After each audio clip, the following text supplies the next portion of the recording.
I'm George غالاوي, and I present كلمة on Al Mayadeen television. Here we are in London. I speak my words freely, either in Parliament, on television, here on the streets of London. كلمة means free word. That's what I speak. So كلمة is a two-way conversation. Check it out on Al Mayadeen television.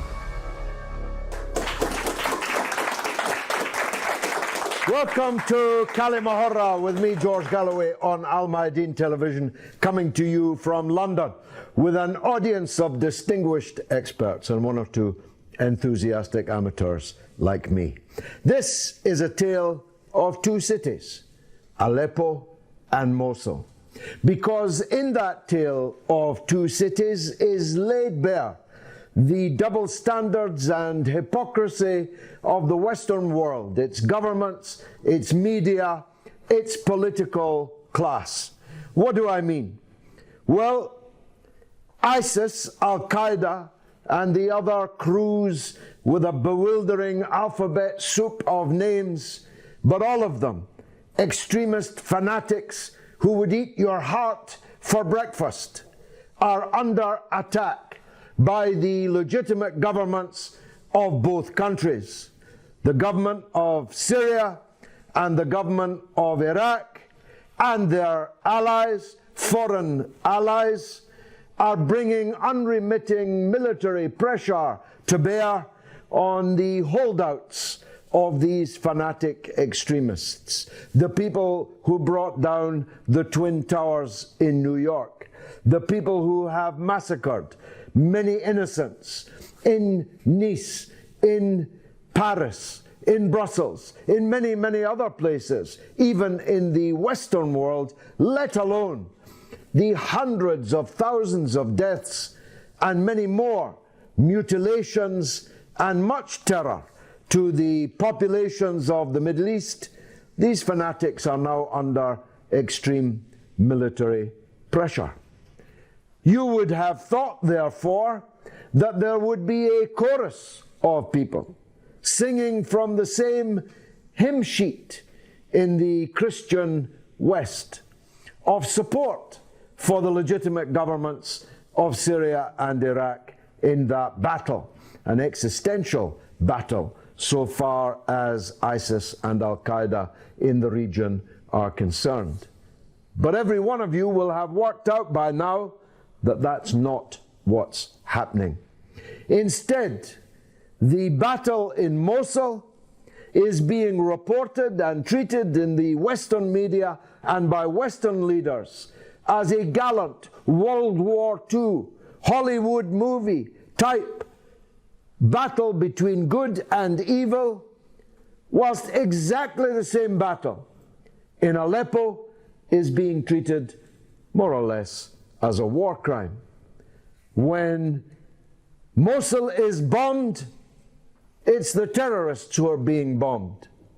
When Aleppo is being bombed, we're told that it's civilians and hospitals and aid convoys and so on. This false dichotomy is so blatant, so brazen, you would have thought that anyone with the nerve to call themselves a journalist, never mind a parliamentarian, would be able to see the double standard involved.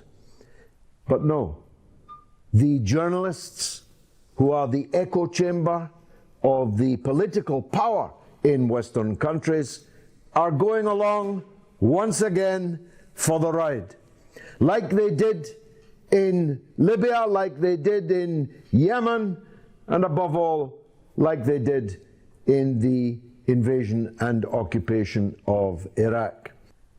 You know, we've been here before.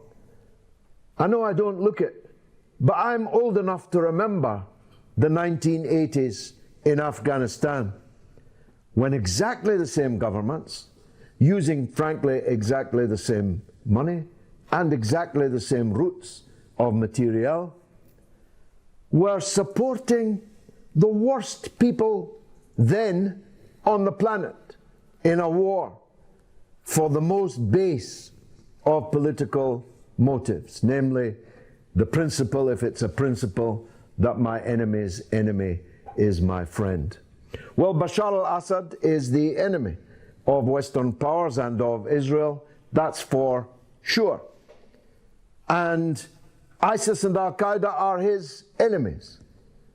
The question, therefore, is, does that make those enemies our friends? Astoundingly, it seems to do so. Astoundingly. Let me tell you a story that has just broken. Toyota sold 60,000 vehicles in the last 18 months to Saudi Arabia and one or two other satrapies in the Persian Gulf. Where are those Toyotas, pickup trucks, virtually everyone? Where are they? Are they driving around in the center of Riyadh? No. They're on the battlefield in Syria and in Iraq. Who paid for those Toyotas? How did they get to Syria and Iraq? You don't have to be Professor Einstein to work that out. But you would have to be Professor Einstein to work out how Western governments and the Western media can remain completely silent on that subject. Aleppo, so far as the West is concerned, is a war crime. Mosul is a heroic Hollywood battle between good and evil. That's the tale of two cities that we will be discussing here on Kalima with this great audience that we have assembled today. Who's got the microphone? Madam, you're first. Hi George, I'm Zara. So my question is, given that the West facilitates the needs for ISIS, so they go through open channels, through Turkey, through Saudi Arabia, through Qatar, and now we're kind of seeing the defeat of ISIS in Syria, in Mosul, in Raqqa. So do you think that ISIS will backfire on areas that are controlled by Saudi Arabia or areas that are sponsored by Saudi Arabia, for example, Turkey? So do you think that they will kind of go back through the channels and spread out and extend in those areas and backfire? Well, there's a very famous book called Frankenstein by a woman called Mary Shelley, who comes from my own city, as it happens, in Dundee in Scotland. She tells a story of a monster which Dr. Frankenstein constructed, only to discover that the reason you call it a monster is that once you have created it, you're no longer in control of what it does. And in the famous novel, Frankenstein, a modern Prometheus, the monster breaks free of the doctor and destroys everything, including him. And this is what happened in the 1980s. We gave all these so-called mujahideen who became the Taliban, who became Al-Qaeda, we gave them all their money, all their guns. We gave them, you'd have to have been there to know this. Every night on the British news, we were treated to film of these heroic freedom fighters. They were hailed as freedom fighters. And of course, once they triumphed, they started looking for other heads to cut off and other places to destroy. So I'm sure, in fact, you don't need to ask me. You can listen to the heads of the British intelligence service, the French intelligence service, who say that their number one security worry is what will happen after the defeat of ISIS and Al-Qaeda in Iraq and Syria, a defeat which they feel sure is certain. What will happen after it when the fanatic terrorists that they have been arming and supplying start coming back to Britain and France? You've heard me tell maybe the story before of my conversation with William Hague, the then British Foreign Secretary, when he was trapped in a lift with me. Imagine. He was literally trapped in a lift with me, and I told him, William, you've been wrong before. In fact, you've been wrong all your life. But you've never been insane before. These weapons that you are giving to these fanatics will one day be used in this very building. And if we're not lucky, they'll be used on you and me. At which point the doors of the lift opened and Mr. Haig ran quickly away without giving me an answer, because he could give me no answer.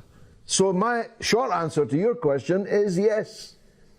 And moreover, not only was such an outcome entirely predictable, it was predicted, not least by myself. Who'd like to, yes? Thank you, George. On the surface, it looks like actually the Americans are fully committed to the battle to liberate al-Mosul, in opposition to the impression about the liberation of East Aleppo from in Syria. We know in Syria, for example, they are trying very hard to protect the terrorist groups there, al-Nusra namely. They reached an agreement with the Russians and they broke the agreement. They promised so many things, and now they seem to be in the process of formulating a new policy, is the policy of assassinations of al-Nusra leadership while leaving the membership of al-Nusra to be part of the so-called moderate oppositions in Syria. So their plan is very sinister, still sinister, and it will remain sinister for the future, because they created these kind of monsters in Syria and Iraq and the entire Middle East to act as their proxies, as their militias in the Middle East. You know, 2002 they occupied Afghanistan by direct military intervention, American military intervention. In 2003 they occupied Iraq by direct military interventions.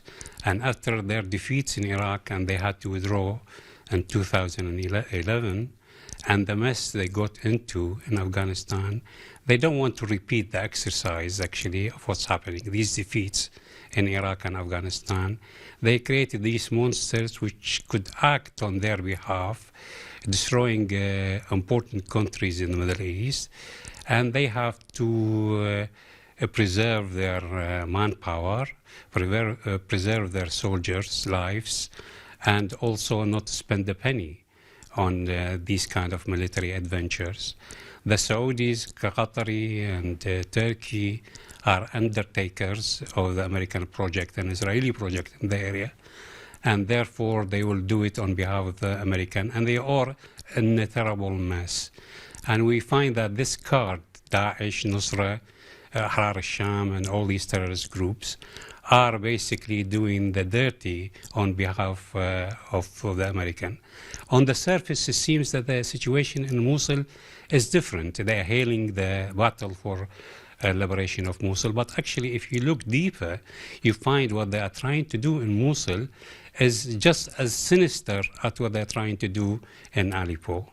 I.e., they are obstructing the Iraqi army, they're depriving the Iraqi army from essential support, and particularly, and this is more important, they're putting a lot of obstacles in the front of the mobilization forces in Iraq, the popular resistance in Iraq against terrorism, and they are planning something even more sinister after the liberation of al-Mosul in terms of dividing the province, in terms of creating a new order in Iraq, which is against the interest of the Iraqi people. So on the surface, it seems they are welcoming and participating fully in the battle of al-Mosul, but actually they are not doing that at all. And we have many examples. And if we go back to the history of the support given to Daesh and the creation of Daesh and the creation of al-Nusra, we find the American hand is very visible, and we find the Turkish and the Gulf states' hands very visible. And I think they will not be able to get away from the fact, actually, they are the mother of these terrorist groups, and therefore they were planning to shift them from Mosul. We all know, for example, there was a corridor which was recently obstructed by the Popular Mobilization Force from West Mosul to the Syrian frontiers. And that road was actually equipped and ready to receive the defeated Daesh leadership in Iraq to be transferred to Deir ez-Zor and Al-Raqqa as well. So this terrorist hands and terrorist organization hands will be maintained as a pressure tools against countries in the Middle East who refuse to obey American and Israeli orders in the future. Well, I concur with every word that you said, Sabah, but it doesn't answer the question of why. I mean, are we led by idiots, or are we led by satanic sophistication? I prefer the first explanation, to be candidly, but I know that some in the audience lean towards the second. You see, creating these monsters and using them as proxies has so repeatedly backfired, even in our own lifetime, never mind in history, that you wonder at the sanity of anyone who would do it. Let's take the most recent example. A lot of people, some of them here, thought that they did what they did to Libya in order to make money from Libya. If they did, they failed, because nobody's making money from Libya, because the country is in a state of complete collapse and its oil production at virtually zero.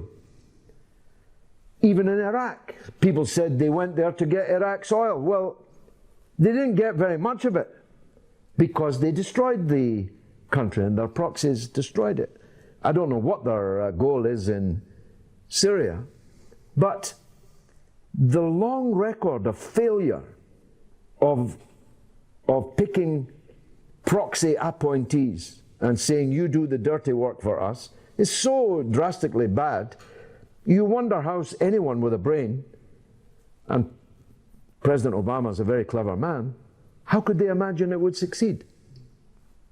دكتور أحمد الزين، أنا عندي موقع إلكتروني سياسي اسمه رسالة لبنانية، وأنا رئيس تحرير مجلة أفكار وآراء إلكترونية تصدر في بريطانيا. الحقيقة يعني نحن نرى أن المشكلة في الموصل مجيء داعش واحتلال الموصل في 16 حزيران 2014 هو له هدف استراتيجي من الدول التي تدعم داعش من الولايات المتحدة والسعودية وتركيا. هذا الهدف الاستراتيجي هو ما نراه في يعني اختيارهم لمدينة الموصل ومحافظة الموصل لما فيها من تنوع، يعني تنوع ديني وتنوع عرقي، وكانوا يعيشون من مسلمين ومسيحيين ويزيديين ومن سنة وشيعة ومن قوميات عربية وكردية وتركمانية وأشوريين وكلدانيين. كان التنوع يعني حضاري، وكانوا يتعايشون بصورة سلمية. الهدف هو ضرب هذا التعايش وخلق بيئة جديدة للتطهير العرقي لهذه التنوع الموجود في مدينة الموصل. فمثلا هم يعني هجروا التركمان الشيعة من تل عفر ومن مناطق الموصل إلى جنوب العراق وإلى مناطق بعيدة عن هذه المنطقة. ولو كانوا يعني هناك نيات حسنة لكانوا الأكراد استطاعوا أن يحضنوا الأتراك التركمان إلى حين أن تنتهي المشكلة ثم يعودون إلى بلادهم، ولكن هناك نية إلى تهجيرهم نهائيا من الموصل. ثم هجروا السنة التركمان السنة من تل أعفر إلى أربيل والسلمانية ودهوك، كذلك لتطهير العرقي وتغيير الديموغرافية للمنطقة. وكذلك اليزيديين، ونعرف ماذا حصل يعني بهذه الطائفة الصغيرة من اليزيديين من المجازل ومن بيع نسائهم، في أخذوهم يعني لجهاد النكاح والبيعهم في سوق النخاسة. وكذلك المسيحيين هناك كذلك كانت مؤامرة على المسيحيين بأنهم صادروا أموالهم ونكلوا بهم، واستطاعت المنظمات العالمية أن يعني تشيء إنه هذه الفئة المسيحية أن تأخذهم إلى خارج العراق، إلى الدول الأوروبية، وخصوصا فرنسا استقبلت كثير فرنسا منهم. لذلك نرى أن الإعلام كان يركز على الطائفة فقط اليزيدية ومظلومية اليزيدية، وتناسوا التركمان التي بمئات الألوف من مأساة التركمان الذين كذلك ما يقارب 600 امرأة أخذها داعش، ويعني كان يبيع نسائهم، ويعني استطاع أن يعني كذلك قام مجازر كثيرة بالتركمان. الإعلام الغربي لم يسلط الضوء على هذه الفئة التركمان. ما نستطيع أن نستنتجه أنهم كان هناك مخطط، لا يريدون أن يعني يلفتوا الأنظار العالم، إلا أن هناك مخطط للتطهير العرقي للمنطقة وإعادة صياغتها من جديد، لخلق دويلات في النينوى سنية، وفي الوسط دويلة سنية، وفي الجنوب دويلة شيعية، وفي الشمال دويلة كردية، وذلك هذه الدويلات لجعلها تتناحر فيما بينها ولتثبت بكلها مربوطة في وجود إسرائيل، لإقناعنا بأن إسرائيل يجب أن تبقى كدولة يهودية يعني عرقية بوجود هذه الدول المتناحرة. نعم. That was so complicated. I'm going to have to respond to it after the break.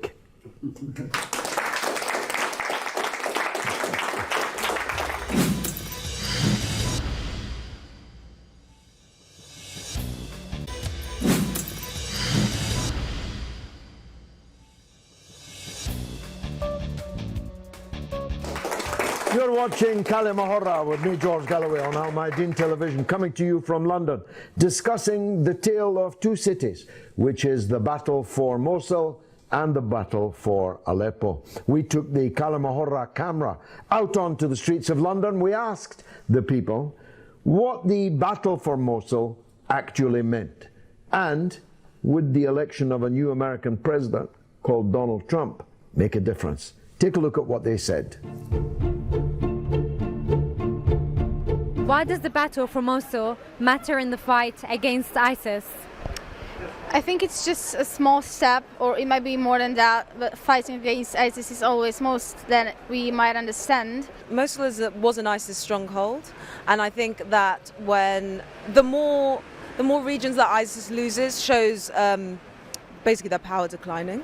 If that's overthrown or taken over by the government, that will dramatically decrease the effect that ISIS can have, not just on Mosul, but on the entire world. It's going to weaken them, like you said, and I think the attack initially would like to stop the whole ISIS program, to make it come to an end, because a lot of bad things have been happening recently.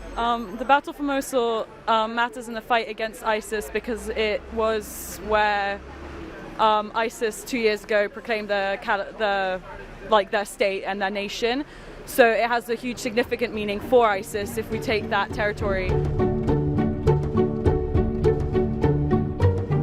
Would the recent change in the US presidency help in uniting against ISIS? No, I think it will help in getting ISIS more followers, because I think ISIS's strength in their numbers is the disenfranchisement of Muslims or people who feel as though they don't belong in society. ISIS seems as though it's like an attractive option. I couldn't predict, because I couldn't predict the elections. I'd like to think so, but Donald Trump, obviously everyone knows what he's like, he knows his reputation, so he talks a lot. Let's see if he actually backs it up with actions. I think they will be more cooperative together, but will it do any good? I'm not sure.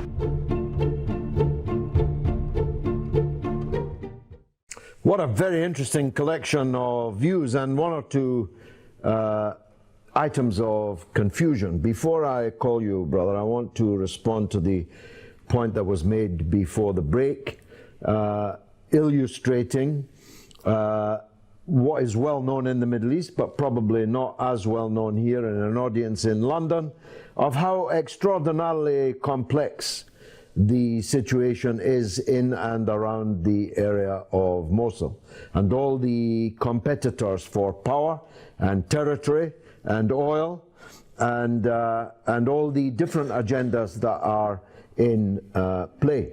You rightly made the point that whereas most people are aware of the presence of Turkomen, not many knew that there were Shiite and Sunni Turkomen.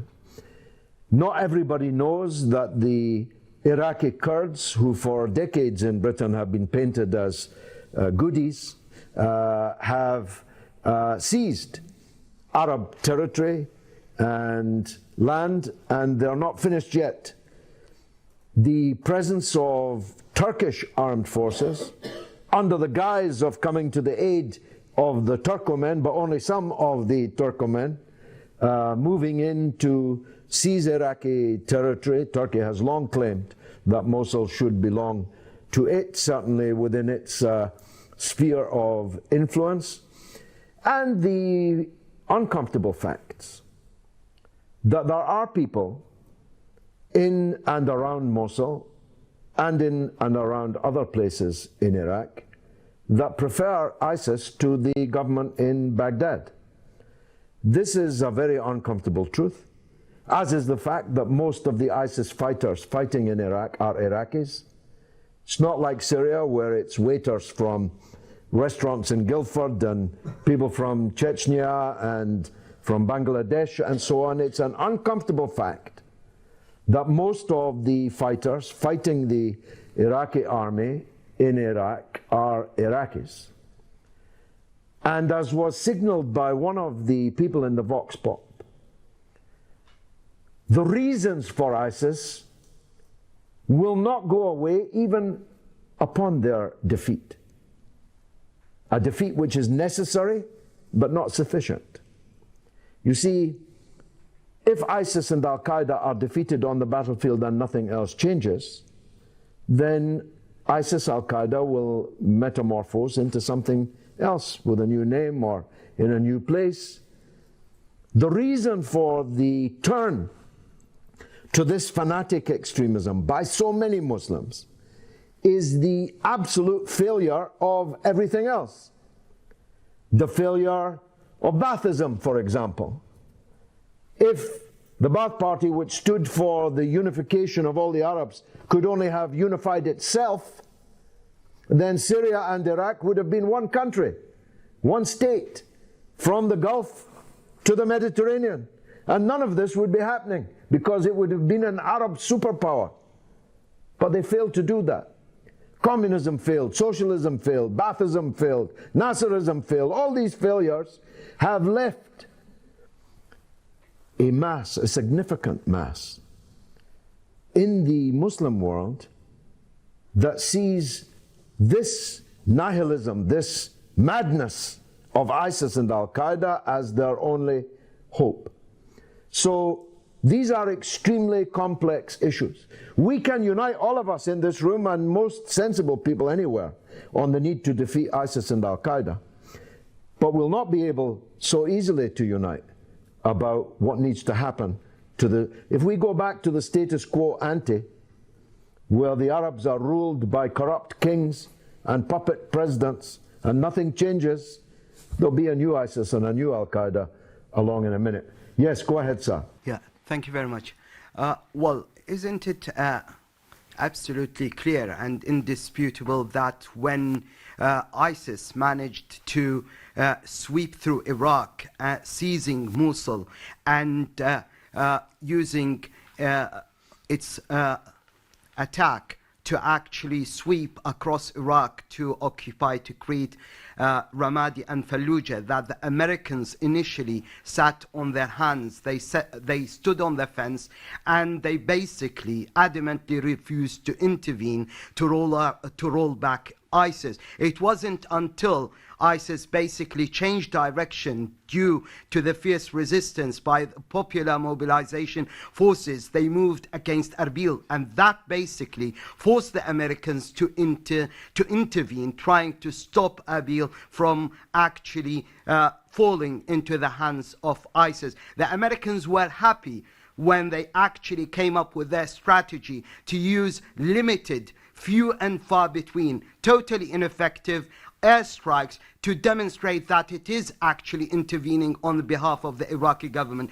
The turning point came when actually Russia intervened, that is in September last year, and their intervention have actually turned the tables. It was so effective, it was a game changer, and it highly exposed the inconsistency and the spectacular failure of the American strategy, pushing and forcing and compelling the Americans to ratchet up their strategy, because the Iraqis were actually demanding, the parliament in Iraq were demanding that al-Ibadi call on Russia, invites Russia to intervene. That was when Joe Dunford flew into Iraq, actually using their extensive pressure on Ibadi to take an undertaking that Iraq will not invite Russia to intervene. And that's basically what forced the Americans to to intensify its bombardment against ISIS. The Americans also did not intervene last year when Ramadi was on the brink of being seized by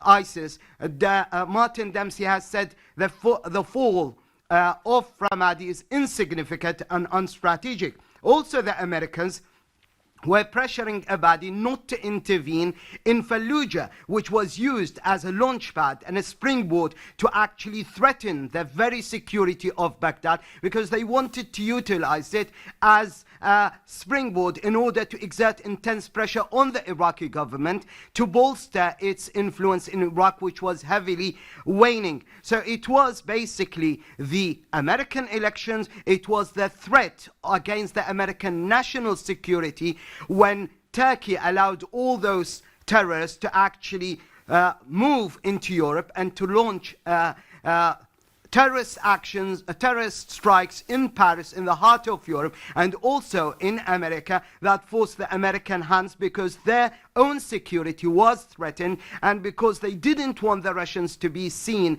as the conqueror or as the major force which stood up and challenged and actually severely undermined the threat from ISIS. So to come to the Mosul, what is happening in Mosul and what is happening in Aleppo, the Americans have allowed for the first 2 weeks of the Mosul campaign the leadership, the hierarchy of ISIS to slip under their very eyes, to go to Raqqa and also Deir ez-Zor to be used. That's what Clinton has said. What will happen is that we're going to retake Mosul, we're going to back up the Iraqi forces, but we're going to squeeze ISIL in Syria, because they still want to use it, because there is a veto and there is a red line by Saudi Arabia that ISIL, Jabhat al-Nusra, should be used also in Syria as a diversionary force to actually to prevent the Syrian army from focusing on Aleppo, and to divert their attention to also focus on Raqqa and Deir ez-Zor in order to undermine any effort by the Syrian army to liberate Raqqa. So Fallujah was a red line, Mosul was a red line by Saudi Arabia, and that's why Mohammed bin Naif, which is something ignored by the media deliberately, flew to Erdogan, enticing him, encouraging him, and to stand up and to defy any move by the Iraqi Popular Mobilization Forces to encircle Mosul and to liberate Mosul, because they want to use Mosul as an area, as a bastion for terrorism, and the same works also for Raqqa. So they are not ready to give up on their project of turning those terrorist organizations, which are heavily financed, armed, and also provided by logistical support and even salaries by the Saudi government, as their military arm in the Middle East. Well, I agree with almost all of that, but I just pose one question to you, which one reading of what you say might be that you disagree with this. We have to shake ourselves of the notion that America is our leader, let alone our father. I want America to sit on its hands. In fact, I want it to sit on its hands and go away and never come back. The idea that the Arabs should look to America, which is responsible with Britain for almost all the structural and internal problems that exist in Arab countries, the idea that we should ask America to stop the takeover of Ramadi is ridiculous. If you're actually going to ask for a foreign help, then ask for foreign help from somebody who's not responsible for creating the problems in the first place. But other than that, you were bang on the money. Let's take the lady behind you.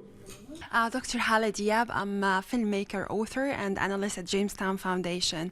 I just want to go back to your first question, which is the tale of the two cities, Aleppo and Mosul. And it's very clear that Aleppo, for the foreign media and Western media, when they describes that, you know, there is an attack against civilians, and this is an attack. They actually blinded the public about what is going in Aleppo, because it is not simply a good-evil conflict, but because they want to get rid of Bashar al-Assad, they want to get rid of the Syrian government, they want to fall the state in Syria. They say, okay, the Syrian government with the Russian and with the Iranian, they are bombing civilians. So if we look at Aleppo, Aleppo is a stronghold of Jabhat al-Nusra. Nusra Front is offshoot of Al-Qaeda. What happened with this al-Nusra Front? We never heard of al-Nusra Front in any actually Western media, although they are inside in the heart of Aleppo. The same thing with ISIS. So I'm actually wondering why we should not bomb ISIS and Jabhat al-Nusra in Aleppo. Do not we have the right actually to protect the country, to protect the land from terrorists who wants to take us back to the dark ages? And when we look at Mosul, Mosul is actually a kind of a card for Clinton, for Hillary Clinton. Hillary Clinton, I've read her book thoroughly, especially, you know, her chapter on Syria and on Iraq. She was the woman who supported and who persuaded Barack Obama to arm the rebels when she met with the Saudi Arabian Faisal, who said that it is a good idea to arm the rebel. I think it was in page 600 something. And she was the woman who persuaded the American government to give arms to the rebels, who now they call the democracy fighters. And if we look actually at Mosul, what's happening in Mosul, the Western world, or the foreign or the proxy war that is happening in Mosul, they want to maintain these factions that are fighting on the ground in Iraq. They want to show the world, oh, what's happening in Syria and Aleppo is actually a sectarian war between Shia and Sunni, which is not. It's between the terrorists. It's a war against terrorism, and we need to be clever. I think also we need not to say it's the America fault. It's the Arabs' fault, because these Arabs, or some people who call for America for intervention, there are still people in Syria calling themselves democracy fighters, whose beards is actually, you know, is just that long, and you can't see what really these people are going to build in Syria. They don't look like democracy fighters who are going to build House of Common in the heart of Damascus. They are going to build, I don't know, and we need to really have a kind of realization of how to love our countries, how to love our homelands, how to love and be proud of our heritage as Arabs, and instead of calling America or Britain to bomb our lands. And I think that is the heart of the problem. That is the heart of the matter, and that wins the prize for the best contribution so far, even though all the others have been excellent too. I'll be right back after this.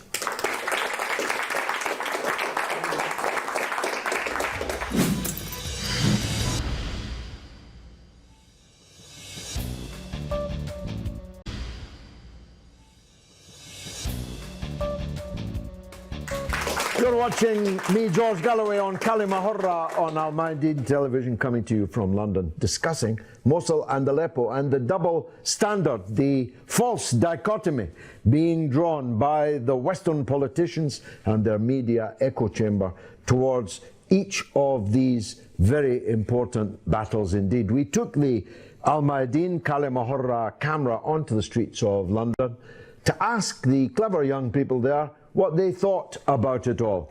Have a look at this.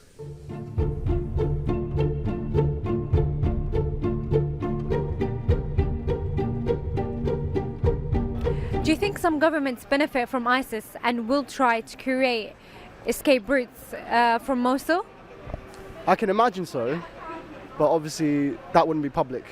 I don't know if the government will help them, because if it does come out that someone's helped them, it will not look very good on the international stage. But there is definitely something going on which might not be out in the open. Probably, I mean, since they do benefit, they will certainly do something, even if we might not, I mean, it might not be that explicit as well, again, here. I believe they could, because they do buy commodities from ISIS. They could create escape routes. I hope not. I don't know about that, but I hope not. Is there a possibility that ISIS can form and set up elsewhere after being driven out from Syria and Iraq? I think so, yeah. Yeah, definitely. I mean, if there's more than enough people part of the cooperation, then I don't see why not. It's very ideological, so an idea never dies. So once you put their idea out there, it will last. So there will always be someone who will say, I pledge allegiance to ISIS, I do this, I do this, I do this. Look, Al-Qaeda, Osama bin Laden is killed and it's still around. People still pledge allegiance to them. Yes, it is possible that they can still form somewhere else, as long as there's someone to form the movement and get it moving again. No, I don't. I don't think that they can at all. I think that their caliphate, quote unquote, they want it to be within an Middle Eastern region, and I think especially with the stability of other states such as Iran, Saudi, Qatar, that will be harder for them to set up anywhere else.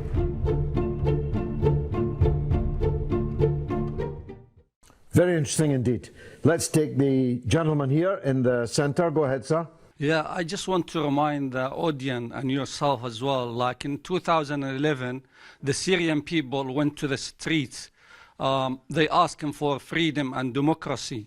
And they've been like a peaceful demonstration everywhere in Syria for 6 months.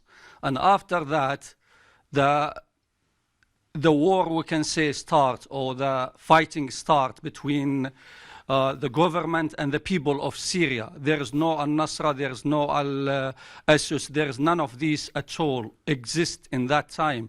When the government started hitting and bombing the people, arresting the people from the house, young children, shooting women in the street, the Syrian people start to run away from one city to the other. Then after that, they run to Jordan, they refugee to Jordan, Lebanon, others. This is the start of the story. Who bring ASUS to the country, to Syria? We don't have ASUS in my time. We don't know what's ASUS. We used to hear about Al-Qaeda and other organizations.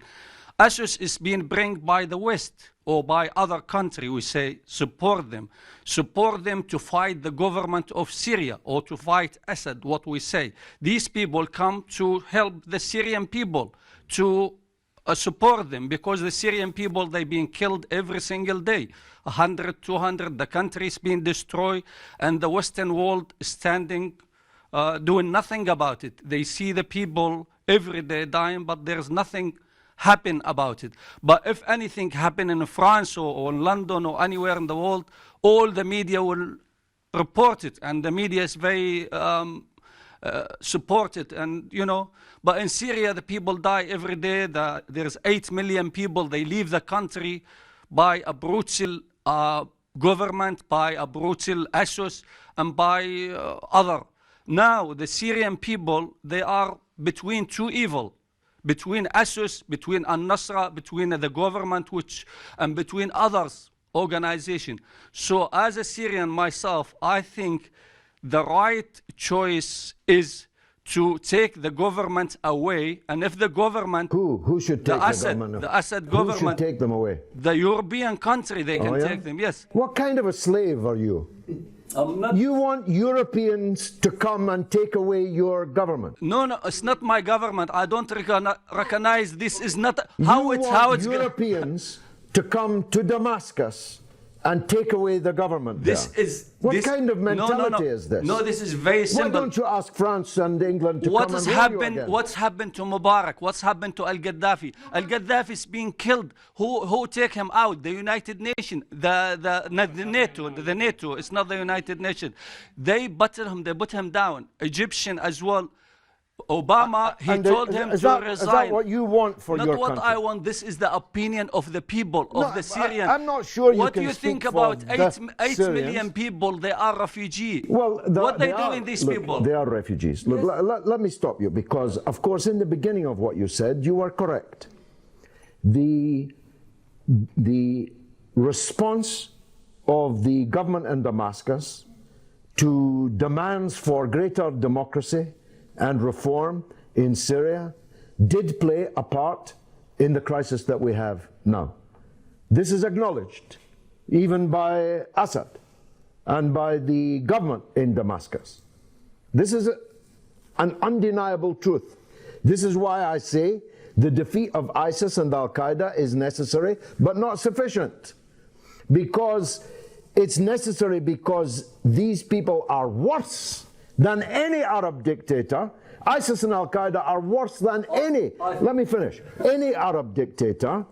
But just to kill ISIS and Al-Qaeda and go back to the Arab dictators, this is no use either. My family, they live under the occupation of ISIS in Deir ez-Zor. If you choose, like between Assad and ISIS, a lots of people, they choose ISIS. They say ISIS, they are better than the government bombing us with I never heard anyone. This is the people, the opinion of from the people. This is, you're sitting here, you're doing, I mean, you don't know what's going on. You don't know what's going on the land. On the land. Don't say that, brother. I speak to more Syrians than you do. The Syrian I have spoken people, to more Syrians the Syrian than people, you do. they say to me, if Assad is being gone, then we have the right to topple ISIS. We are fighting ISIS. We can. How are you going to topple ISIS? Of course, ISIS is very simple to take them out. ISIS has very powerful friends, and it's ready to cut anyone's head Syrian and people, eat anyone's heart. Don't tell me you're going to overthrow ISIS, because, frankly, as I look personally, at you, I will go and fight them if the government's gone. Honestly, I wouldn't put tuppence on your chances of lasting I will fight the ISIS. But it's the government first. Take this government, because this government is killing more. You will not overthrow ISIS. I'm looking at you. You're not capable of overthrowing ISIS.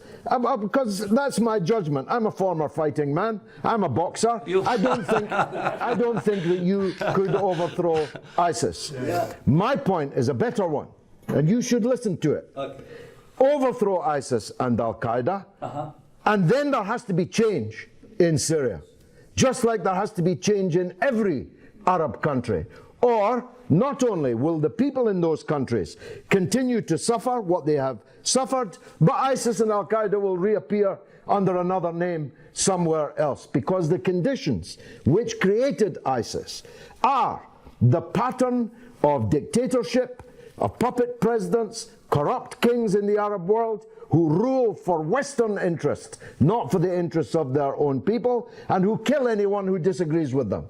That's what's got to change in the Arab countries. Sabah. I think my friend sitting on the left, he's preparing to fight ISIS by standing as a councillor for the Labour Party in South London, and I think he will rely totally on the experience of Tony Blair and people like him who waged a devastating war against the people of Iraq, the people of Syria, Lebanon, and Palestine. I think this is an example we see now and then, justifying the atrocities and the destruction of the Middle East by the United States and by Israeli plan. Mm-hmm. Can I just briefly say, a couple of times you repeated the positions toward the United States and why some people are asking the United States to do this and that. I am in total agreement with you. We should not ask the United States to intervene in any shape or form. They should get out. We kicked them out in 2011 from the doors. They should not come back from the windows. And the Iraqi people will abolish their influence in Iraq, not only their presence and military presence in Iraq and their stooges in Iraq, but also will abolish the constitutions and the political system they establish in Iraq, which is actually an incubator for future disasters in Iraq as well. So I agree 100% with you. I mean, this, you see, what I think, and before I knew he was a Labour man, I had summed him up, and I was blindingly accurate. This is the infantilization of the Arabs. And I've spoken about this before. I know some of you don't like it. I have been more than 40 years with the Arabs. And everywhere I have gone, I find people blaming the Turkish, blaming the Americans, blaming the British, the French, the Turkish, the Iranians now. I met an Iraqi man in the street the other day who believes all of Iraq's problems are the fault of Iran. This is infantilization. The Arabs are 350 million people. 398 million. 398 million. Any increase, any...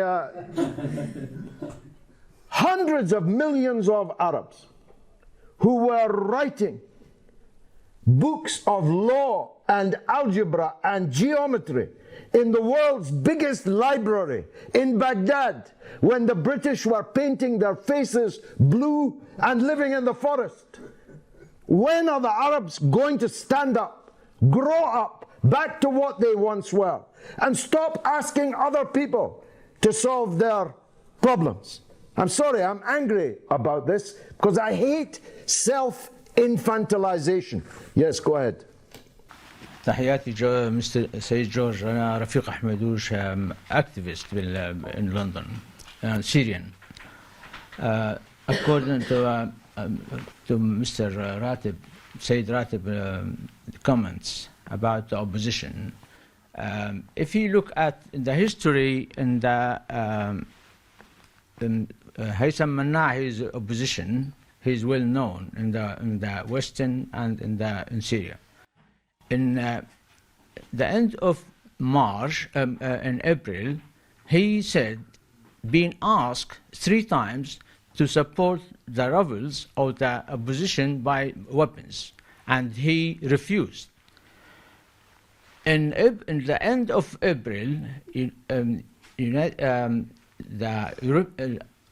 الأوروبيين قرروا، الاتحاد الأوروبي قرروا رفع حظر الأسلحة عن المعارضة في سوريا. هذا كان بأول شهر من المعارضة.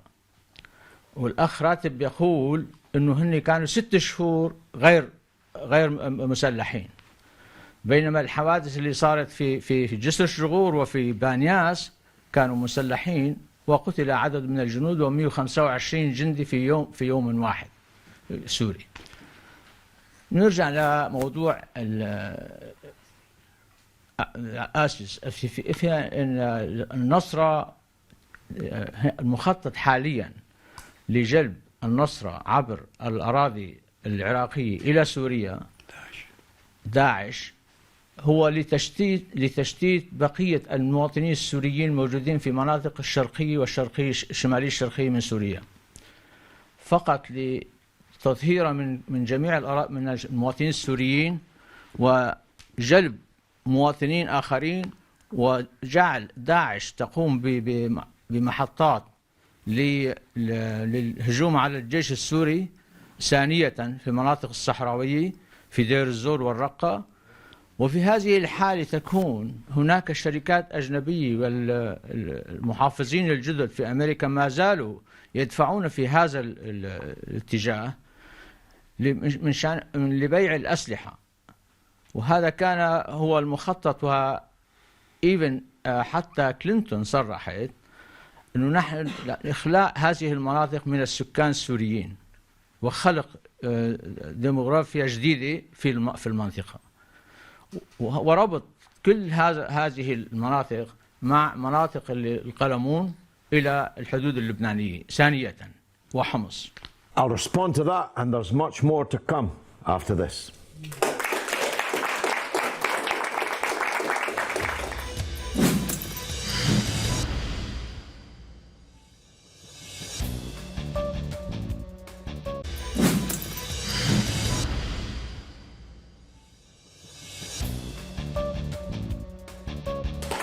You're watching كلمة with me, George Galloway, on Al Mayadeen Television, coming to you from London, where a very expert group in the audience has been teaching us all a thing or two. But this is the last segment. Let me crack on. Yes, sir, you've got the microphone. Go ahead. Hi, George. My name is Herbert. I'm a history student at the University of Souls, and I'm also from Chicago, Illinois. Wow. I want to make some points, and I'm going to be real brief. Being that I am a United States citizen, I have seen that there are very many things that are corrupt and inherently wrong with my country.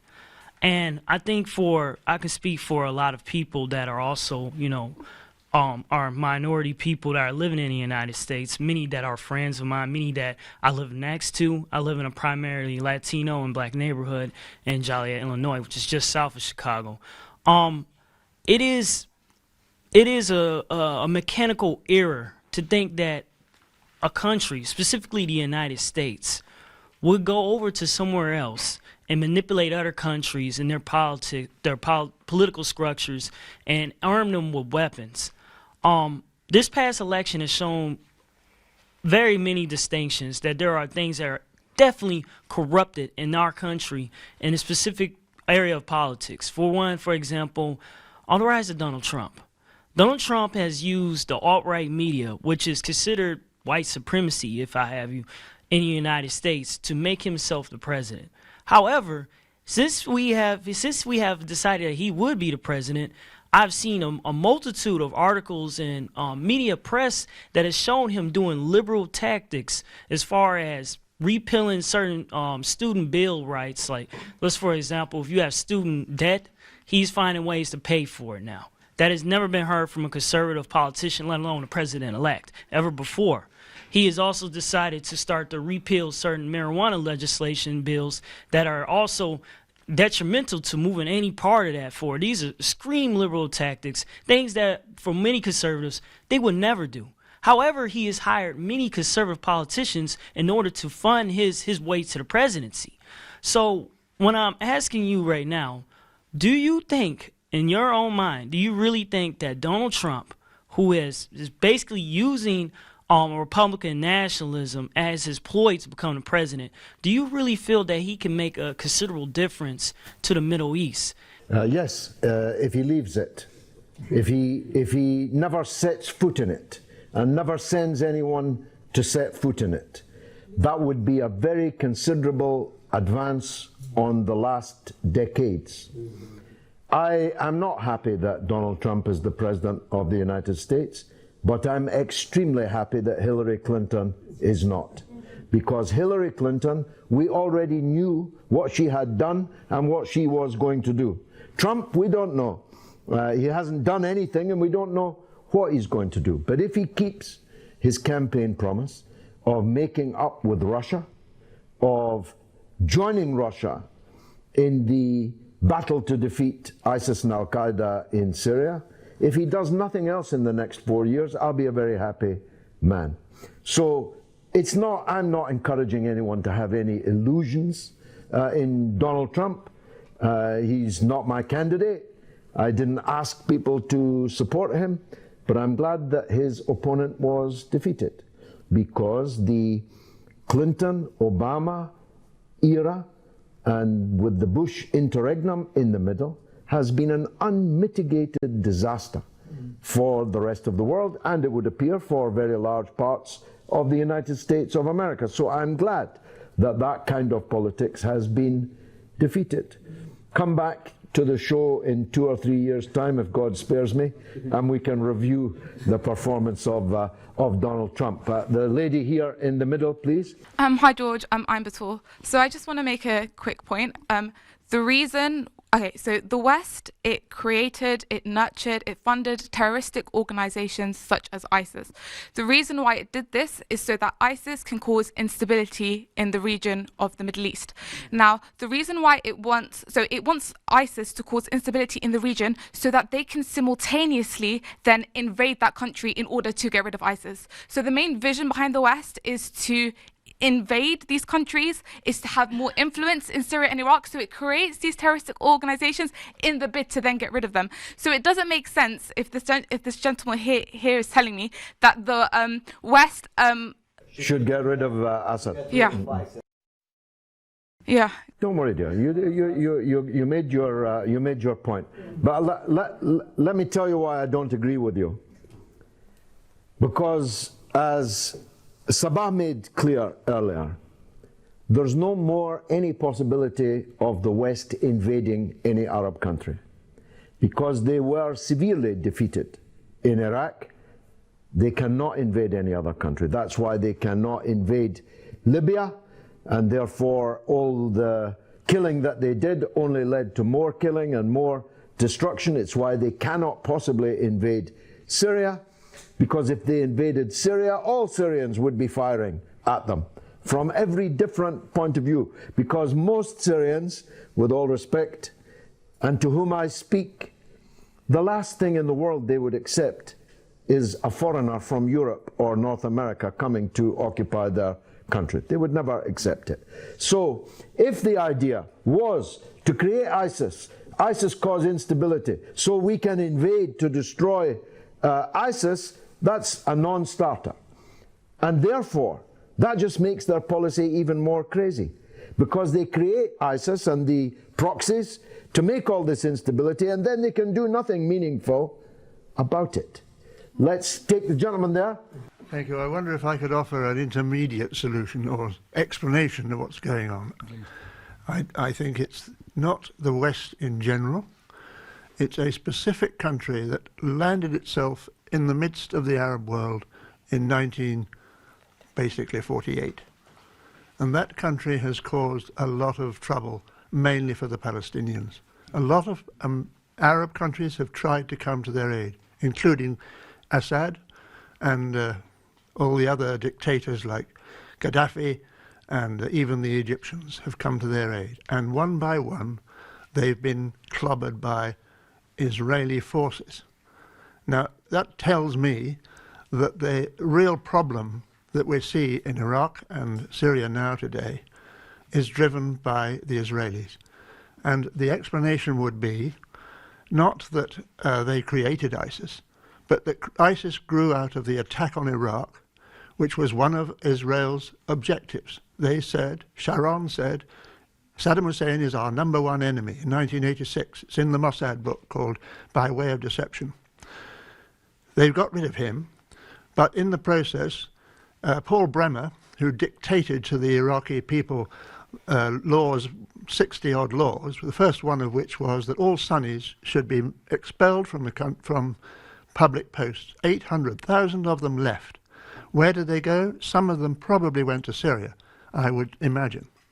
They might have caused a little bit of a problem there, but that doesn't matter to Israel, because they want the Arab Spring to bring down those leaders that they see as coming to the aid of the Palestinians. And it's all in this plan called the Zionist Plan for the Middle East, also called the Oded Yinon Plan, or a clean break, it was called later on in 1996 by Netanyahu, a new strategy for securing the realm. And in that it says we're going to destabilize the surrounding countries in order to bring down the leaders and eventually to take them over. This was the plan. So once you know that, it all falls into place. James, if it was raining outside, you would blame Israel. And that's your shtick. That's your shtick, and you're entitled to it. Unfortunately, I don't have time to rebut it in depth. But your constant inflation of Israel into some kind of superpower, and in the inflation of Israelis into some kind of supermen, that 5 or 6 million people in Israel can have 350 or 398 million Arabs dancing to their tune, is both an exaggeration of them and, I hope, an underestimation of the Arabs. No, I can't because we're running out of time. Go ahead, madam. It's not, you're not going to like it, George, because I agree, totally agree with James, with Dr. James. They are controlling the whole world, actually, and they are buying land in Iraq also. But this is not my point. My point, Mr. Ratib said that the people are happy under the government of ISIS. We can see how the kids and the whole people, how they are cheerful when the popular mobilization in Iraq and also the Iraqi army are liberating them. They are very happy, they are celebrating because they are living in hell under ISIS. And yesterday we saw a boy, I think he's 6 or 7 years old. He said they broke his arm, they destroyed his house, and when he spoke, you can say like he's an old man, the way he spoke, because they grew older by age.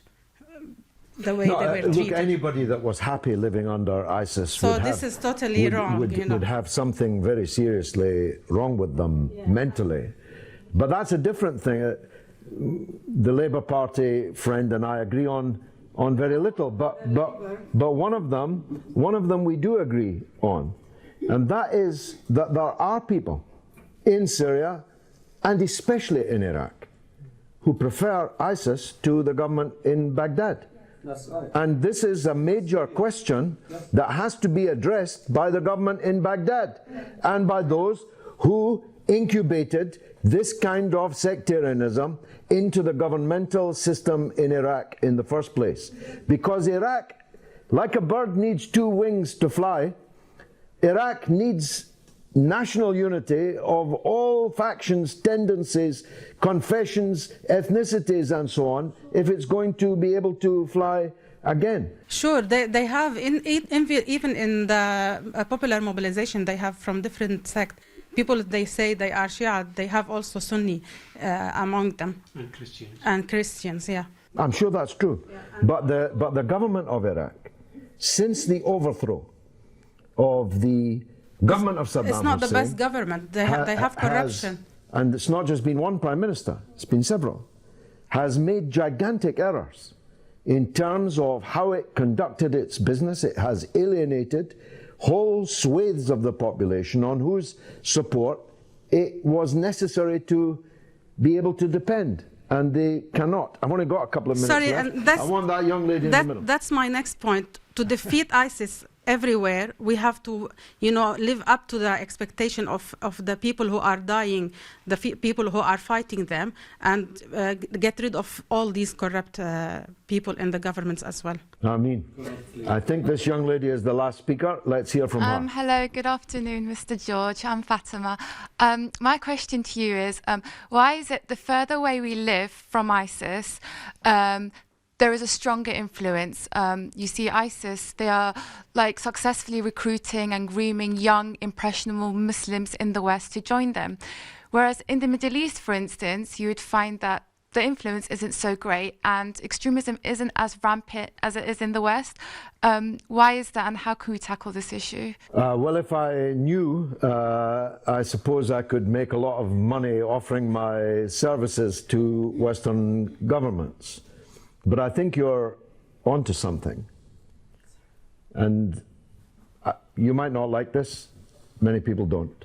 There is a germ inside the Muslim Ummah of extremism and sectarianism.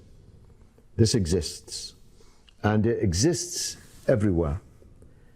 Massacres in Nigeria, massacres in Paris, massacres in Iraq and Syria.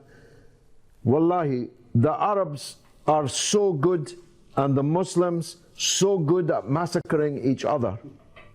It's amazing that this small country of Israel has been able to dance on the terrace of the Al-Aqsa Mosque for well over half a century, and the Arabs and the Muslims have been able to do zero about it. It's some kind of miracle that Muslims are able, at the drop of a hat, to murder another Muslim because they pray this way rather than that way, or because their beard is this length rather than that length. This is some kind of miracle. And stop blaming the Israelis for it. Stop blaming the Americans for it. Stop blaming the English for it. This problem is your problem. It's the Arabs' problem. It's the Muslims' problem. And if they could only shake themselves free of this sickness, then nothing could stop them achieving their goals. It's been marvelous. Thank you very much for watching.